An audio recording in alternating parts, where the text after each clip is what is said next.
말씀의 제목은 메시아의 구원은 메시아의 구원은이라는 제목으로 함께 말씀 나누도록 하겠습니다. 이사야서를 연구해 놓은 이 주석을 보면 일반적으로 이사야서를 나눌 때 1장에서 39장까지를 한 권으로 보고 40장부터 나머지 이 장소를 또 한 묶음으로 봅니다.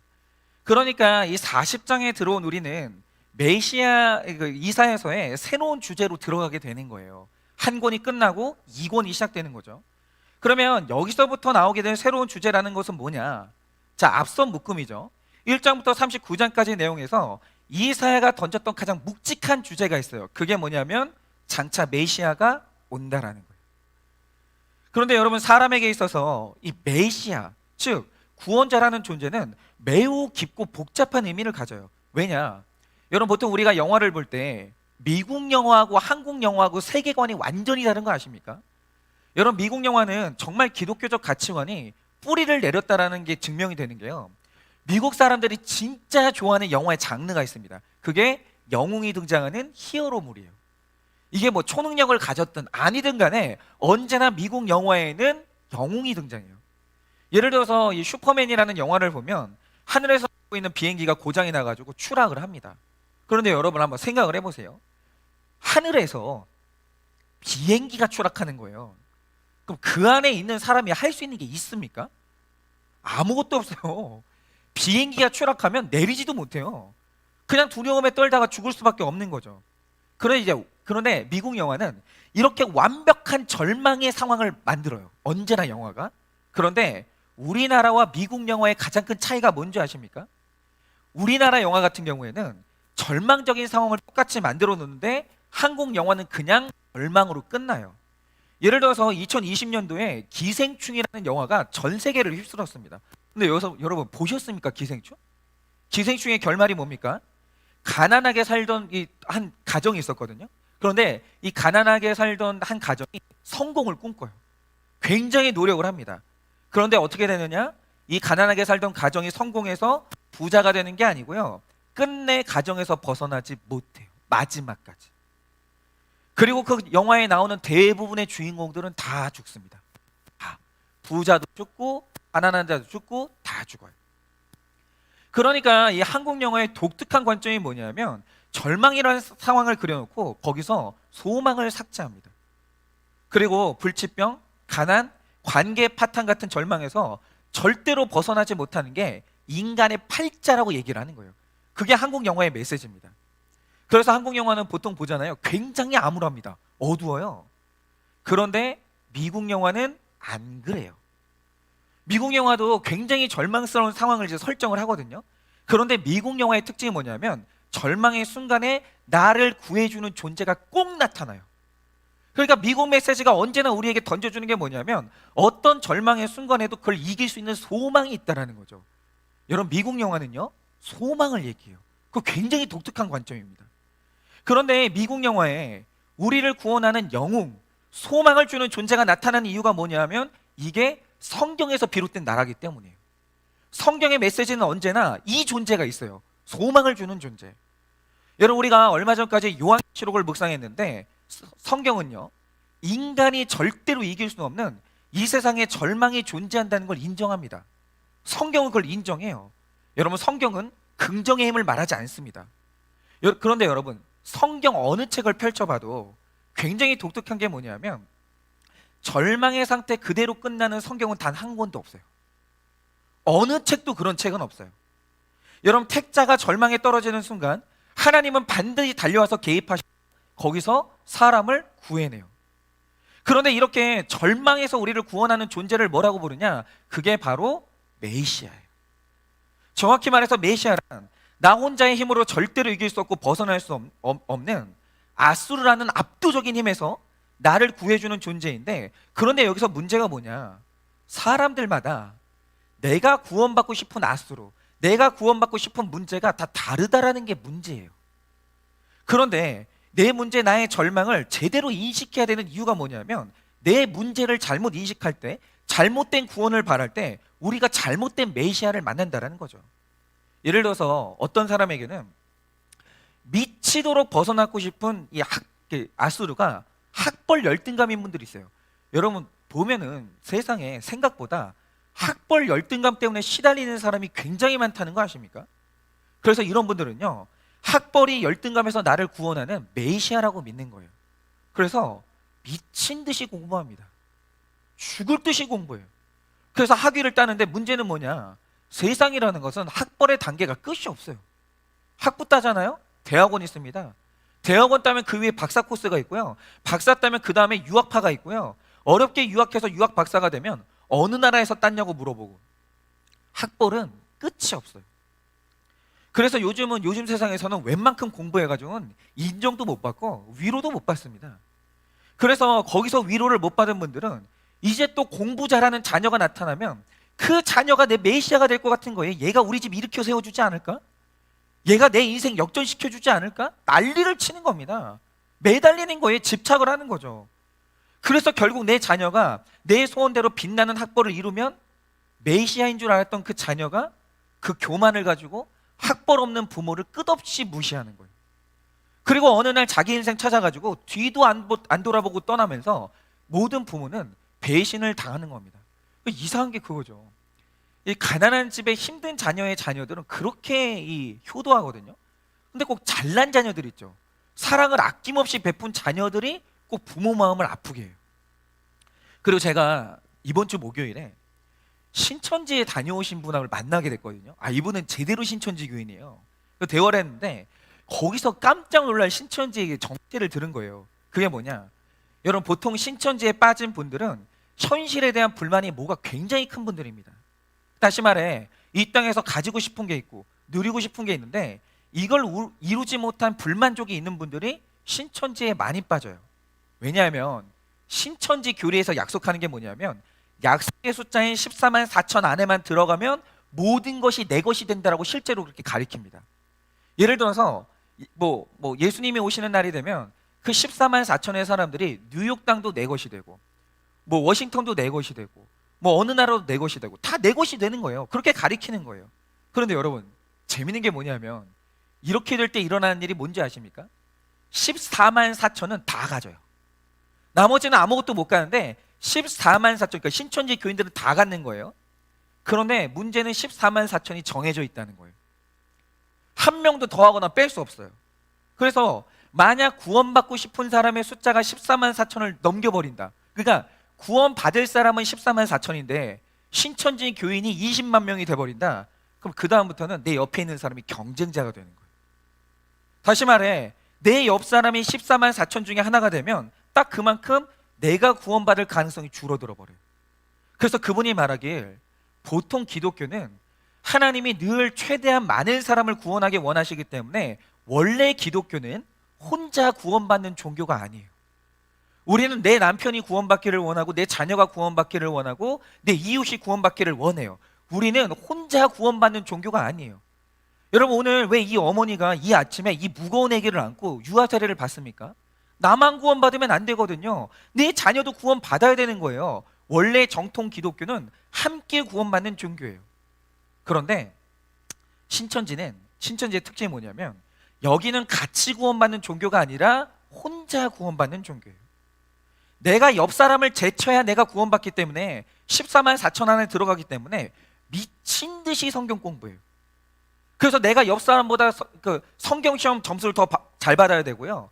그러면서 충성 경쟁을 하고 헌금을 하기 시작하는데 만약에 남편과 자녀가 내 구원을 방해한다. 내가 14만 4천이 되는 걸 방해한다. 그러면 내 구원을 위해서 자녀 버립니다. 그래서 집 나오는 거예요. 자식도 버려요.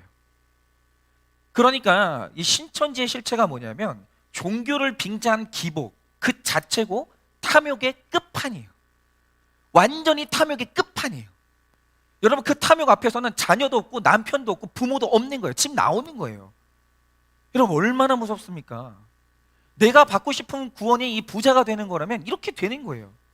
그래서 이분은 실제로 8개월 동안 집을 가출했었어요. 남편이 얼마나 찾으러 다녔는지 모릅니다. 이렇게 우리가 내 절망, 내 문제가 뭔지를 잘못 파악하면 그때 잘못된 메시아에게 속게 되는데 잘못된 메시아를 만나게 되잖아요. 패가 망신합니다. 엄청난 상처를 받는 거예요. 그런데 이거보다 더 심각한 문제가 뭔지 아십니까? 구원이 뭔지 그 자체를 잘못 인식하는 거예요. 예를 들어서 어떤 분은 가난하다가 부자가 되는데 이걸 내가 구원받았다고 착각하는 분들이 있어요. 여러분, 부자가 되는 거 좋은 거 맞습니다. 그런데 그건 그냥 부자가 된 거지 구원받은 게 아니에요. 구원하고 형편이 나아지는 걸 착각하시면 안 돼요. 또 어떤 분들은 너무 외롭게 살다가 좋은 아내 좋은 남편 만나서 결혼하고 외로움이 해결된 분들이 있는데 이 행복을 구원이라고 착각하시는 분들이 있어요. 근데 여러분, 그건 그냥 외로움이 해결된 거지 구원받은 게 아니에요. 구원은 그런 게 아닙니다.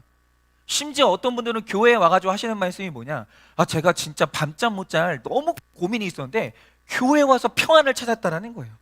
내가 드디어 교회를 와가지고 행복을 찾았다고 하는데, 여러분, 평안한 마음과 행복은 좋은 거 맞습니다. 구원이 아니에요. 여러분, 그거 착각하시면 안 돼요. 그냥 그건 기분이 좋아진 거지 구원 받은 게 아니에요. 여러분, 그래서 인생의 목적은 행복이 아니라고 하는 거예요. 그 두 가지를 구분하셔야 됩니다. 그래서 이사야가 히스기야를 자신의 글에서 등장시키면서 하고자 했던 말이 뭐냐면, 여러분, 히스기야는요 그래도 이스라엘의 역대 왕 중에서 그래도 인정받는 게 괜찮은 왕이었어요. 그래서 이스라엘 백성은 혹시 저 히스기야가 우리의 메시아인가? 라고 하면서 히스기야한테 기대를 했거든요. 그러니까 히스기야를 보면서 이스라엘 백성들은 메시아 대망 사상이 있었어요. 저 사람이 내 구원자인가? 그런데 나중에 가서 우리가 히스기야에게서 보게 되는 게 뭡니까? 인간 지도자가 보여주는 끝없는 실패와 그를 통해 느끼는 우리의 실망이에요. 여러분, 히스기야가 처음엔 잘합니다. 산당을 철폐하면서 거룩을 이루죠. 여러분, 우리가 결혼하면 그래요. 처음에 결혼하면 모든 관계를 다 끊어버립니다. 그 사람만 사랑한대요. 처음에 결혼하면 이 사람이 나의 메시아인가? 이 사람이 나한테 영원한 이 만족을 줄 것인가? 기대하게 만들어요. 그런데 나중에 히스기야가 보여주는 모습이 뭐냐? 그렇게 손잡지 말라고 했던 애국과 손잡으면서 실패를 하는 거예요.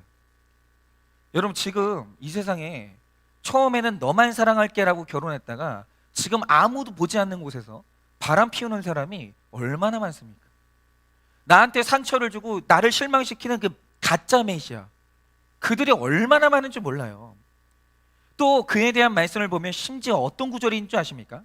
히스기야가 어느 날은 허세에 빠진 거예요. 나라가 잘 되니까 허세에 빠진 거죠. 그래서 바벨론 사신이 찾아왔으면 하나님을 자랑해야 될 거 아니에요. 예를 들어서 여러분, 우리 교회에 어떤 성도님 찾아왔다고 하죠. 그럼 제가 뭐 자랑해야 되겠습니까? 하나님 자랑해야죠. 그런데 이 히스기야가 사람들이 찾아왔는데 뭘 자랑하냐? 왕궁 곳간을 열어놓고 제 재산이 이렇게 많습니다, 그거 자랑하고 있는 거예요. 말하자면 우리 교회에 어떤 손님들이 찾아왔는데 저희 교회 성도는 몇 명이고요, 우리 교회 재산이 이렇게 많아요, 다 제가 이거 이뤘습니다, 제가 목회를 잘해가지고 우리 교회가 재정이 이렇게 많습니다, 이런 거 자랑하는 거예요. 근데 이렇게 되는 바람에 일어난 일이 뭐냐? 바벨론 사람들이 그 재산을 보고 확 갑니다. 그래서 훗날 유다는 바벨론의 표적이 되고 백성들은 환관으로 끌려가서 엄청난 위기를 당해요. 자랑하는 바람에. 그런데 여기서 나오는 엽기적인 기록이 뭔지 아십니까? 장차 이제 이 하나님이 아니라 자기 재산을 자랑한 이 히스기야 때문에 어느 날 이제 선지자가 와서 이제 책망을 하는데, 그 선지자가 예언을 하거든요. 장차 백성이 바벨론에게 침략당할 거다 예언을 듣는데 그 예언 중에 뭐가 포함되어 있냐? 그런데 이 모든 재앙의 사건은 히스기야 당신 때는 일어나지 않는다, 이렇게 말해요. 그런데 이 말을 들은 히스기야의 반응이 뭔지 아십니까? 여러분, 지금 나 때문에 내 후손들은 내가 지은 죄 때문에 고통당하게 될 거라고 하는데 내 때에 당할 일이 아니라고 하니까 히스기야가 안심합니다. 얼마나 실망스럽습니까? 여러분, 이게 인간의 수준이에요. 어떤 경우에도 인간의 마지막 결정은 뭐냐? 이기적인 결정이에요. 언제나. 여러분, 부모가 끝없이 이타적입니까? 아니요. 제가 요즘 애를 그 유치원에 보내는데 여러분, 정말 그 유치원에 가보면요, 거기에 맡길 수 없는 너무 어린애들이 거기 있는 거예요. 근데 뭐 예를 들면 이런 거죠. 부모님이 너무 경제적으로 어려워서 일을 해야 돼요. 어쩔 수 없죠. 일하셔야죠. 그렇게 해서라도 맡겨야죠. 근데 어떤 경우가 있는 줄 아십니까? 내가 너무 힘들어요. 내 개인 시간이 너무 필요해. 내가 우울해. 그래가지고 그 어린애 있잖아요. 걔를 일어나지도 못하는 애를 그냥 맡겨요. 그리고 혼자의 시간을 갖는 거예요. 여러분, 뭐 아버지들은 안 그런 줄 아십니까? 아버지들이 직장 끝나면 집에 와야 될 거 아니에요. 애 보는 게 얼마나 힘든데. 근데 아버지들이 거짓말하고 있잖아요. 내 자유를 찾아서 내 여가 시간을 위해서 계속해서 술 마시고 다니고 집으로 안 들어가는 거예요. 여러분, 그런데 그게 누구의 이야기가 아니에요. 우리 모두가 다 마지막에 결정을 어떻게 하느냐? 이기적으로 결정합니다. 모든 인간은 다 이기적이에요. 모두가 다. 그래서 우리는 메시아가 될 수 없는 거예요. 여러분, 이기적인 인간이 누구를 구원해요? 여러분, 메시아가 되려면 100% 이타적이 돼야 되거든요. 근데 우리 중에 이타적인 사람이 누가 있어요? 그래서 우리는 메시아가 될 수 없는 거예요. 행여나 우리 처녀 총각들 결혼할 때 혹시 내 배우자가 내 메시아가 될 거라고 착각하면 일찌감치 그 꿈 깨요. 그 사람은 여러분의 메시아가 아니에요. 그렇지 않습니다. 그러니까 결국 이사야가 말하는 게 뭔가, 너의 인간적인 욕망을 위해서 메시아를 아무리 기다려도 그런 메시아는 나타나지 않는다는 거예요. 그러니까 내가 어떤 배우자한테, 어떤 나의 애인한테 기대를 했다가 실망을 한다? 기대한 그 사람이 잘못인 거예요. 왜 그런 기대를 해요? 상대방이 그런 사람이 아닌데. 성경이 말하는 게 뭐냐면, 인간 메시아는 너를 배신할 것이고 실망시킬 것이고 그들은 너를 위로하는데 실패한다라는 거예요. 여러분, 요한복음 4장에 나오는 우물가의 여인이 총 6번에 결혼했습니다. 6번. 그런데 결혼을 6번 했다는 말의 뜻이 뭡니까? 이 여성의 마음에는 알 수 없는 외로움과 목마름이 있었는데 이걸 해결해 줄 남자가 어디에 있다라고 믿은 거예요. 남자는 이걸 해결해 줄 수 있다라고 믿은 거죠. 그러니까 메시아를 잘못 설정한 거예요. 그래서 한 번은 유머 감각 있는 남자를 만나보고, 한 번은 지적인 남자를 만나보고, 한 번은 돈 있는 남자를 만나보고, 한 번은 육체의 매력이 있는 사람을 만나보고, 이러는 거예요. 그러니까 이런 거죠. 지금 그 결혼 생활을 20년 하신 분들은 다 그 생각을 해요. 내 결혼 생활이 왜 행복하지 않지?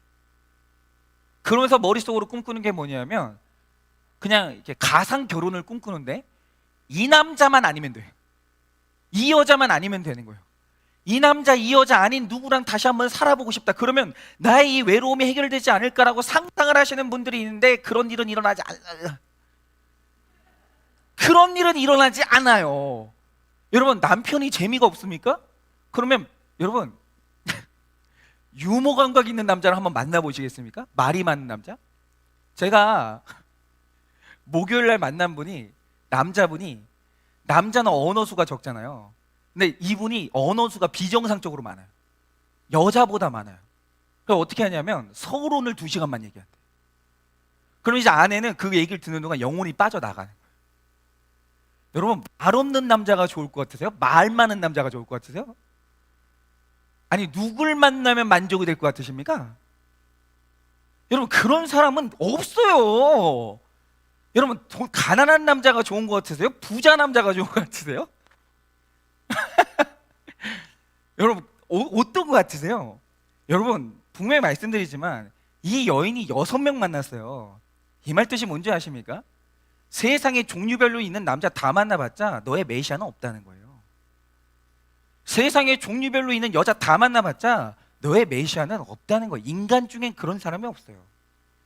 그래서 오늘 말씀을 보시면 1절에 오늘 주님이 누군가를 향해서 소명을 주십니다. 뭐라고 하냐? 이렇게 기록되어 있습니다. 너희의 하나님이 이르시되 너희는 위로하라, 내 백성을 위로하라 라고 하십니다. 그런데 지금 이 성경의 가상의 인물이 너는 내 백성을 위로하라고 사명을 받는데 이게 최소한 인간에게 주신 사명은 아니라는 거예요. 인간은 위로할 힘이 없어요. 우리가 나의 세상 욕망을 위로할 메시아를 아무리 기도해봤자 그런 메시아는 세상에 없다라는 거예요. 그러므로 결혼의 목적은 행복이 아니에요. 그럴 수가 없는 거예요. 여러분, 나의 세상 욕망이 완전히 위로받는 일은 죽을 때까지 일어나지 않아요. 그러면 오늘 말씀에 기록된 우리의 위로자가 누구냐? 결국 구약시대에 이 예언된 예수님밖에. 그런데 여기서 중요한 게 뭡니까? 예수님을 날 위로할 메시아로 만나는 사람이 누구냐는 거예요. 여러분, 우리 다 각자 자기 메시아를 만났어요. 근데 실망했던 거죠. 그런데 나를 실망시키지 않는 예수님을 메시아로 만나는 사람은 누구냐라는 거죠. 딱 하나입니다. 제가 초반마다 벗어나고 싶은 아수르가 우리 다 다르다고 했는데, 도대체 내가 반드시 구원받아 벗어나야 될 내 아수르가 뭐냐라고 할 때 택자가 아수르를 인식하는 그 대상이 누구냐? 그게 바로 죄예요. 여러분, 분명합니다. 죄의 정체를 발각하고 내 죄가 나를 무너뜨리는 진짜 문제의 근원임을 발견한 사람은 반드시 예수님 만나요. 그 본질을 파악해야 돼요. 이 죄가 나를 죽이는 진짜 아수르고 이 죄가 나의 진짜 절망의 근원이라는 이 본질을 파악해야 되는 거죠. 여러분, 어떤 경우에도 죄가 내 문제의 실체임을 본 사람은 인간을 자기 메시아로 붙들지 않아요. 여러분, 내 아수르가 내 죄인 것을 보는 사람은 반드시 예수님 만나게 되어 있습니다. 그런데 죄에서 벗어나기 위해 일평생 예수 그리스도를 나의 메시아로 붙든 자에게 약속된 일이 뭐냐? 그럼 반드시 죄의 형벌에서 벗어나 죄가 완전히 사함받는 진짜 위로를 경험하게 되는 거예요. 여러분, 우리 교회는 죄를 다루는 교회입니다. 여러분, 우리 교회는 행복을 말하는 교회가 아니에요. 한일 교회는 죄를 집요하게 다루는 교회예요. 근데 저는 이 목회에 대한 100% 확신이 있습니다. 왜냐? 다른 뭘 해봐도 여러분, 저는 무명의 목사잖아요. 저를 아는 사람은 없어요. 그런데 저한테 찾아오는 사람들 대부분은 뭐냐면 이것도 해보고 저것도 해보고 저것도 해봤다가 안 돼가지고 오는 사람들이 저한테 와요. 근데 제가 저를 만나서 훈련받는 분들에게서 내가 보는 게 뭐냐면, 저는 단순히 죄를 다루는 성경의 원리를 말하거든요. 변해요. 여러분, 정말 소름 끼칠 정도로 변해요. 문제 해결을 받아요. 가정이 회복됩니다. 왜냐? 모든 문제의 근원은 죄에 있거든요. 죄를 해결하지 않는 이상 아무것도 해결되지 않아요. 여러분, 자녀의 마음에 죄가 해결 안 되는데 걔 인생에 돈 부어주면 어떻게 되는 줄 아십니까? 재앙입니다.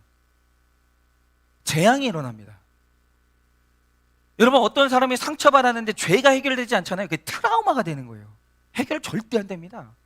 상처가 뭐 별이 되고 성숙이 된다? 그건 죄를 봐야 그렇게 되는 거고, 죄를 못 보면 상처가 사람을 독하게 만드는 거예요. 그리고 상처가 사람을 잔인하게 만듭니다. 죄가 문제예요.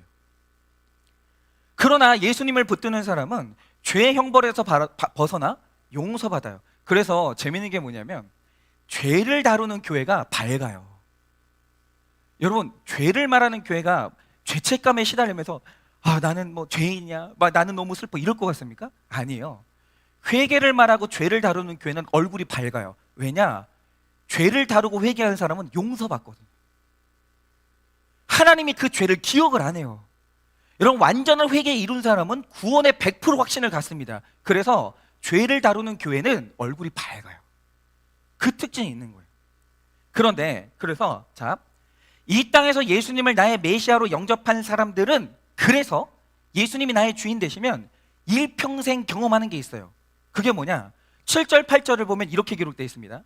풀은 마르고 꽃이 시듬은 여호와의 기운이 그 위에 붐이라. 이 백성은 실로 풀이라.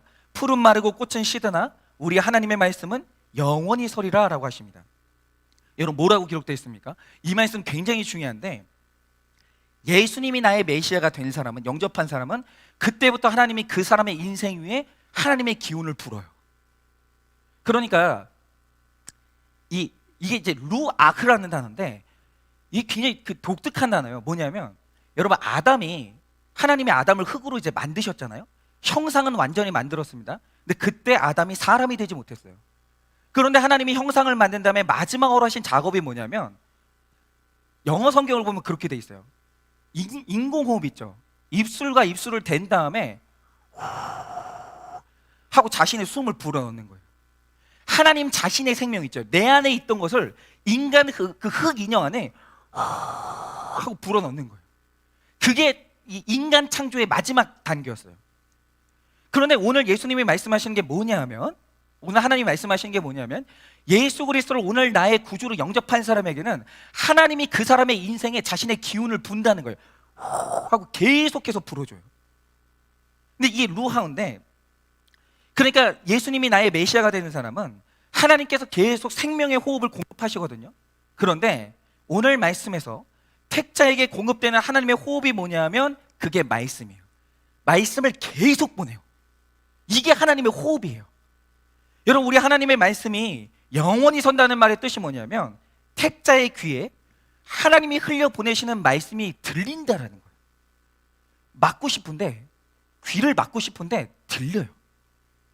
안 듣고 싶은데 들려요. 그 일이 택자의 인생에 일어나요. 거부하고 싶은데 귀에 꽂힌다라는 거죠. 그런데 우리는 흔히 생각하기를, 그래, 내가 오늘 말씀이 들렸어, 그럼 뭔가 힘이 생기고 충만해지고 고민이 해결된다고 생각하잖아요. 그런데 여러분 보세요. 오늘 말씀을 보세요. 오늘 말씀이 기록하는 말씀의 역할이 뭡니까? 여호와의 기운이 부는 순간 인간 안에 있는 꽃과 풀이 시든다라는 거예요. 그런데 여러분, 이 말씀이 인간 안에서 시들게 하는 꽃과 풀이 뭘까요? 여러분, 특별히 풀로 번역된 히브리어가 하치르라는 단어인데, 이 하치르는 쓸데없는 잡초예요. 이 이스라엘 사람들은 이걸 다 아는데 이게 얼마나 억세냐면, 조금의 틈이 있잖아요.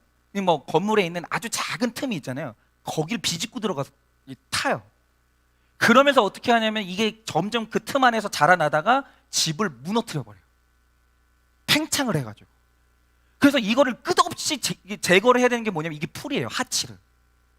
그런데 이게 우리 안에 수시로 자라나는 죄를 의미한 건데, 예수님을 나의 메시아로 영접한 사람에게 하나님은 이 말씀을 계속 공급해요. 그래서 나를 무너뜨리는 이 하치르 있죠, 이 잡초를 계속 시들게 만들어 버리는 거예요. 여러분, 제가 우리 교회 그리고 말씀이 있는 공동체에서 늘 보는 게 뭐냐면, 예수님을 나의 메시아로 영접했는데도 불구하고 연애를 하다가 성적인 선을 넘어서 넘어지는 지체들이 있어요. 근데 여러분, 우리 안에 다 그게 있죠. 왜 없겠습니까?